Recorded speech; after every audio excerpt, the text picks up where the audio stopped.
Welcome to Al Hadi Foundation School.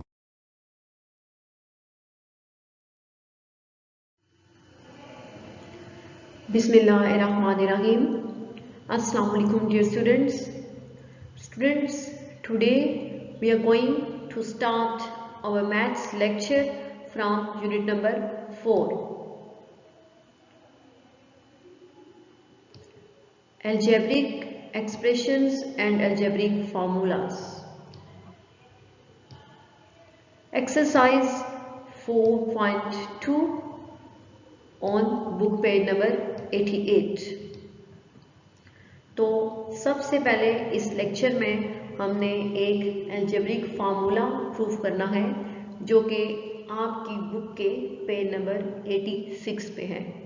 ये algebraic formula आपकी book पे जस्ट ऐसे ही गिवन है, इसका प्रूफ जो है वो सॉल्व नहीं हुआ। तो हमने इस लेक्चर में इस फार्मूले का प्रूफ भी फाइंड करना है, क्योंकि ये फार्मूला नेक्स्ट जो हमारे question number 14 and question number 15 हैं एक्सरसाइज 4.2 के, उनको सॉल्व करने के लिए यूज होगा। तो देखें अब फार्मूला क्या है। फार्मूले हमने पहले भी कुछ प्रूव किए थे, तो अब देखें ये फार्मूला क्या है हमारे पास। फार्मूला है a cube plus b cube equal to a plus b into a square minus ab plus b square. तो ये फार्मूला है जो कि हमने क्वेश्चंस में यूज भी करना है। तो अब देखें इसका प्रूफ क्या है। तो प्रूफ में अब इस फार्मूले का प्रूफ करने के लिए हम राइट हैंड साइड को सॉल्व करके इक्वल करेंगे लेफ्ट हैंड साइड के।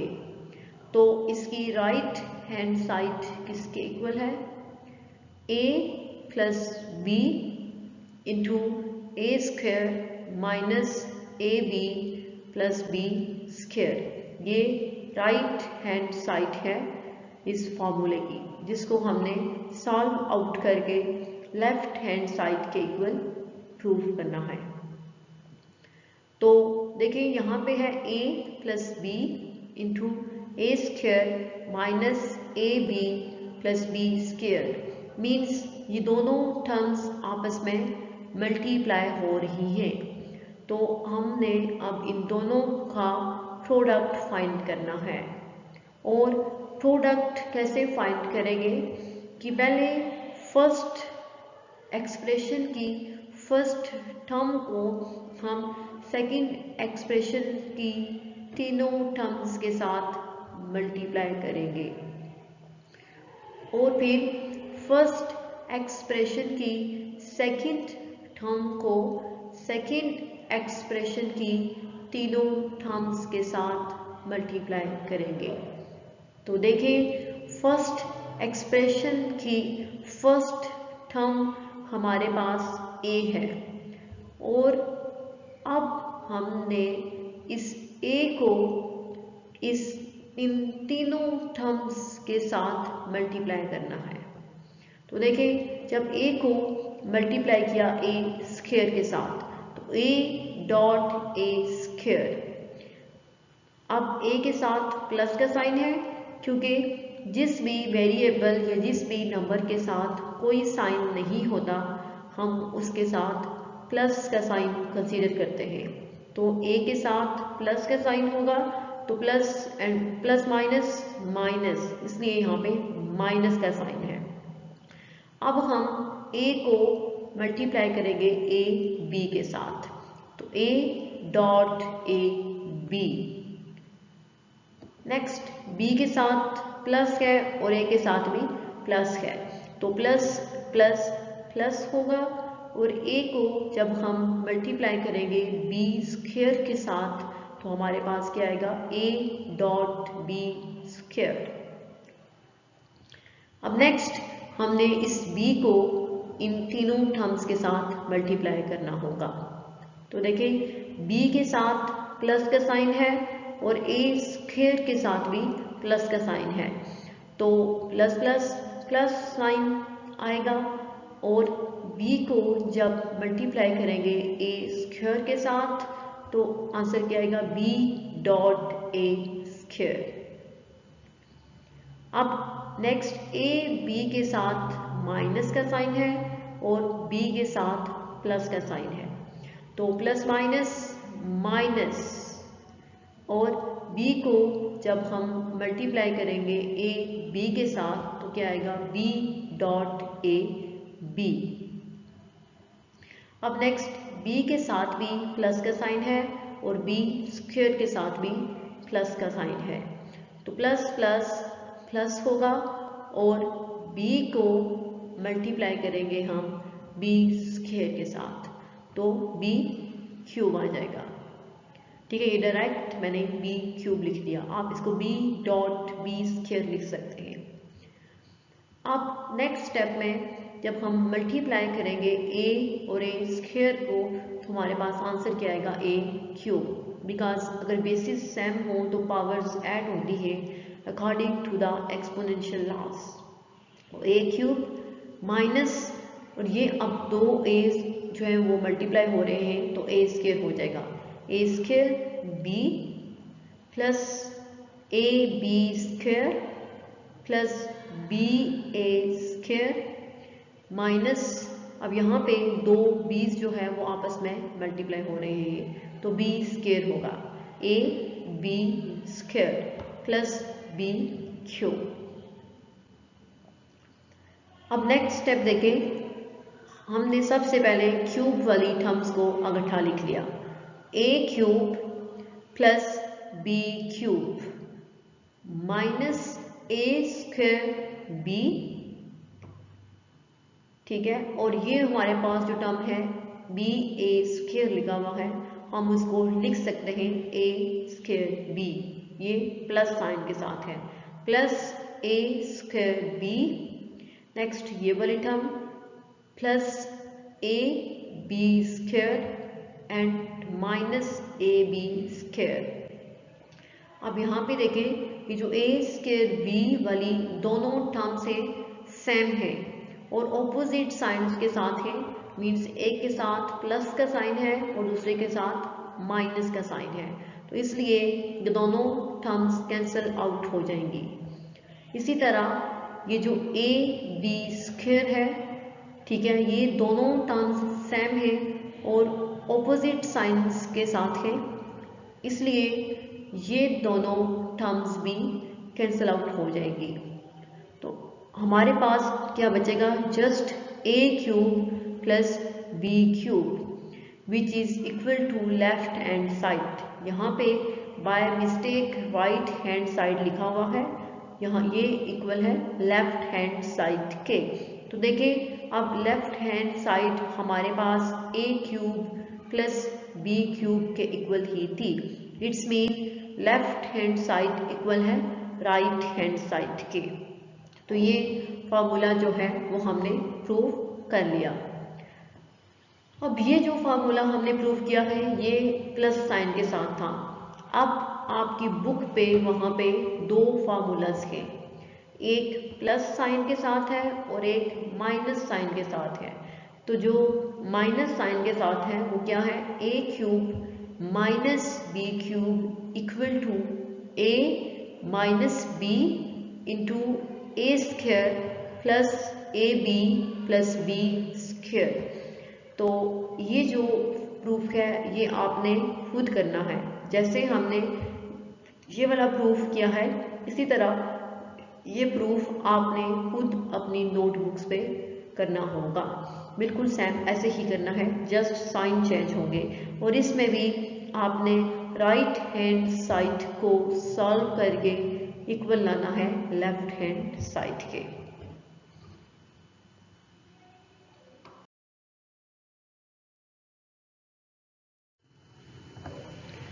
अब देखिए नेक्स्ट आते हैं एक्सरसाइज 4.2 पे। तो एक्सरसाइज 4.2 क्वेश्चन नंबर 14। अब क्वेश्चन नंबर 14 जो है एक्सरसाइज 4.2 का, उसमें हमारे पास क्या गिवन है, फैक्टराइज दो पार्ट्स हैं इसके, इन दोनों को हमने फैक्टराइज करना है। मींस हमारे पास जो टर्म्स गिवन है हमने उनके फैक्टर्स बनाने हैं।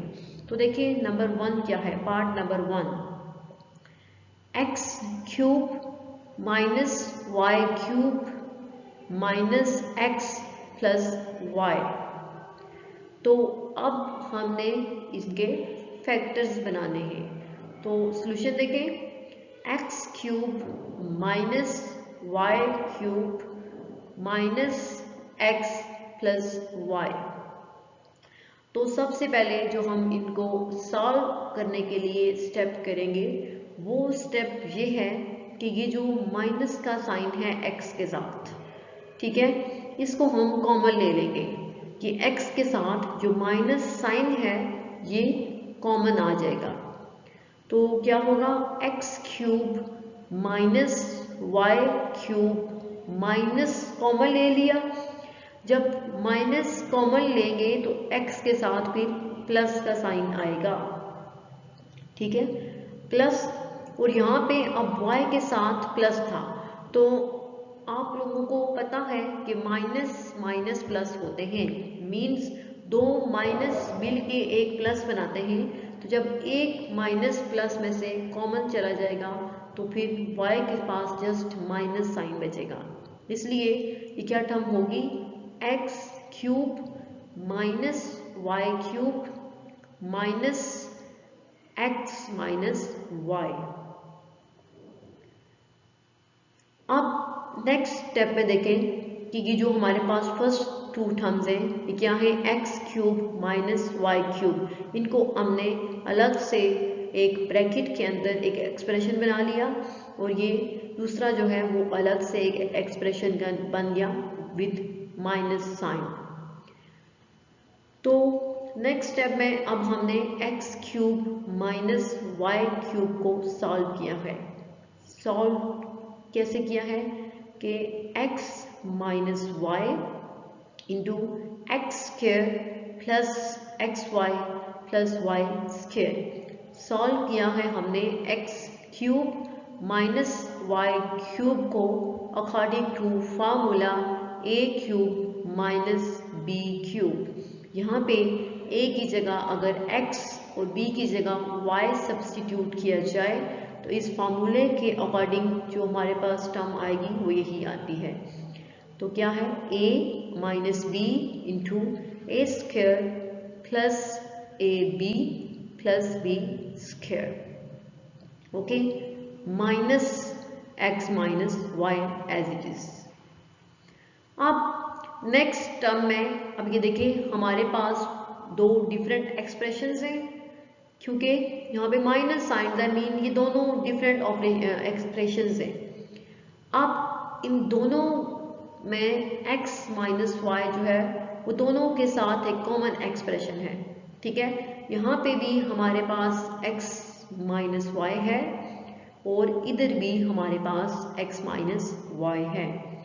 तो दोनों में से हम ये expression x minus y common ले लेंगे, ये कॉमन आ जाएगा तो हमारे पास क्या बचेगा, x² plus xy plus y² minus, और ये x माइनस y जब बाहर कॉमन गया तो क्या बचेगा, जस्ट इसकी जगह पे 1। अब नेक्स्ट स्टेप में जस्ट हमने ब्रैकेट को सॉल्व किया है, x minus y as it is into x² plus xy plus y² minus 1। तो ये हमारे पास जो है वो x³ minus y³ minus x plus y की फैक्टराइजेशन फॉर्म है। तो ये इसके फैक्टर्स होंगे। अब देखें इस फॉर्मूले को यूज करते हुए हमने इसके फैक्टर्स फाइंड किए हैं। अगर हमारे पास ये फॉर्मूला ना होता तो हम इसके फैक्टर्स जो है वो फाइंड नहीं कर सकते। इसलिए इन फार्मूलाज को आपने जो है वो अच्छे तरीके से याद भी करना है और अपनी नोटबुक्स में इनके प्रूफ भी सॉल्व करने हैं। अब नेक्स्ट है part number 2 of question number 14। अब पार्ट 2 में क्या गिवन है? 8x³ minus 1/27y³। तो अब हमने इसके फैक्टर्स बनाने हैं। तो सॉल्यूशन देखें, 8x³ माइनस 1/27y³। अब यहाँ पे फर्स्ट स्टेप में सबसे पहले हमने 8 को एक्सपोनेंशियल फॉर्म में कन्वर्ट किया है। तो 8 की एक्सपोनेंशियल फॉर्म क्या होती है? 2⁻³ मीन्स हम 2 को 3 टाइम्स मल्टीप्लाई करें तो हमारे पास 8 आता है। तो 8 की एक्सपोनेंशियल फॉर्म हमने लिख ली 2⁻³ and x⁻³ means x³ as it is minus 1/, अब यहाँ पे 27 की एक्सपोनेंशियल फॉर्म आ गई है 3⁻³। 27 की एक्सपोनेंशियल फॉर्म जो है वो 3⁻³ होती है। मीन्स 3 को अगर हम 3 टाइम्स मल्टीप्लाई करें तो आंसर हमारे पास जो है वो 27 आता है। तो ये इसकी एक्सपोनेंशियल फॉर्म एंड y⁻³ और y³ एज इट इज। अब नेक्स्ट स्टेप में ये अब 2 का क्यूब भी है और x का क्यूब भी है, मीन दोनों टर्म्स का ये क्यूब है। तो इसको हम होल क्यूब में कन्वर्ट कर लेंगे। 2x³ माइनस 1/, यहाँ पे भी 3 का क्यूब भी है और y का क्यूब भी है, तो इसको भी हमने 3y होल क्यूब में कन्वर्ट कर लिया। तो 2x³ minus 1/3y whole cube आ गया। तो अब देखिए नेक्स्ट, अब हमने इसको सॉल्व करना है। 2x³ माइनस, अब ये हमने 1/3y होल क्यूब की फॉर्म में लिख लिया बिकॉज 1³ इज इक्वल टू 1, क्योंकि 1 का क्यूब भी 1 के इक्वल ही होता है। तो 1 को अगर हम 1³ लिखें या फिर 1³ को 1 लिखें तो इस बात से कोई फर्क नहीं पड़ता। अब हमारे पास ये जो टर्म बन गई है वो है a³ माइनस 1/a³, ठीक है, या a³ माइनस b³। तो अब हम इसको सॉल्व आउट करेंगे। तो देखें हमने इसको सॉल्व आउट कैसे करना है। According to the formula a³ minus b³ is equal to a minus b into a² plus, यहाँ पे बाय मिस्टेक xy लिखा गया है, यहाँ पे ab प्लस b² ही होगा, ठीक है। ये बाय मिस्टेक xy और y² लिखा है, यहाँ पे ab और b² ही होगा। तो इस फॉर्मूले के अकॉर्डिंग हमने 2x³ minus 1/3y whole cube को सिंप्लीफाई किया है। तो अगर हम a की जगह इस फार्मूले में 2x और b की जगह 1/3y सब्स्टिट्यूट करें तो फिर हमारे पास ये फार्मूला क्या बनेगा? 2x minus 1/3y into 2x whole square, because यहाँ पे a² था तो a 2x के अगर इक्वल हो तो 2x whole square plus 2x into 1/3, because यहाँ पे a और b है तो a 2x के इक्वल हो और b 1/3y के इक्वल हो, तो a b वाली टर्म में 2x into 1/3 plus 1/3y whole square, because b is equal to 1/3y। तो हमने इस फार्मूले के अकॉर्डिंग इसको ओपन कर लिया। अब देखिए नेक्स्ट स्टेप में जस्ट हमने इनके स्क्वायर्स को सॉल्व आउट किया है। तो 2x minus 1/3y as it is. And 2 का अगर हम स्क्वायर लें तो 2 का स्क्वायर 4 के इक्वल आता है, इसलिए 2 का स्क्वायर 4 एंड 4x स्क्वायर, इस स्क्वायर को हमने जस्ट ओपन किए करके सॉल्व किया है। प्लस 2x को अगर मल्टीप्लाई करें 1 से तो 2x 1 ज़ा 2x over 3y plus 1/3y whole square है, तो 1 का स्क्वायर 1 के इक्वल होगा and 3y square equal to 9y square. 3 का स्क्वायर 9 और y square as it is. तो ये वाली हमारे पास जो फॉर्म बनेगी ये 8x³ माइनस 1/27y³ की फैक्टराइजेशन फॉर्म होगी। तो ये इसके फैक्टर्स हैं। तो ये क्वेश्चन नंबर 14 के पार्ट 1 एंड 2 हमने सॉल्व कर लिए। तो आज वाले लेक्चर में जस्ट आपने इसका प्रूफ जो है वो खुद से नोटबुक पे सॉल्व करना है, बाकी इन्हीं क्वेश्चंस की प्रैक्टिस करनी है कि क्वेश्चन नंबर 14 के ये 2 पार्ट्स जो हैं इनके फैक्टर्स कैसे बने ये आपने प्रैक्टिस करनी होगी। नेक्स्ट लेक्चर में इंशाल्लाह हम 4.2 का क्वेश्चन नंबर 15 सॉल्व करेंगे। अल्लाह हाफिज़।